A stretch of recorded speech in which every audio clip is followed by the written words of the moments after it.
Goddag, Mette Frederiksen. Mit navn er Kjeld Nielsen. Ja. Hej, jeg stiller også op til folketingsvalget. Held og lykke med det. Tak skal du have, og i lige måde. Jeg har en lille smule. Ja, det er jeg taler bare med dig, mens du går. Nej, det behøver Har du en kommentar til de 83.000, der er døde af de påståede coronavacciner indtil videre? Hvad med de mere end 150.000 mennesker, der blev skadet af de påståede coronavacciner? Har du okay med, at I løg om immunitet et helt år? Sover du godt om natten, mens du skader og dræber danskere? Du må virkelig have dårlig samvittighed med det. Hva? Er det ikke svært at leve med sig selv, når man myrder og skader sit eget folk?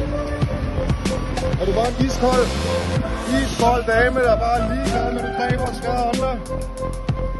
Og så står der lastpas på fremtiden. Det er altså hende her, der påstår at være børnenes statsminister, som myrder børn i Danmark, som myrder voksne mennesker i Danmark, og kan ikke engang svare på det.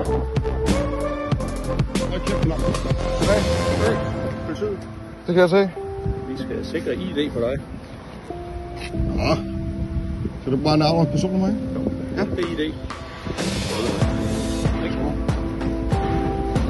Køb den her, hendes morterbus.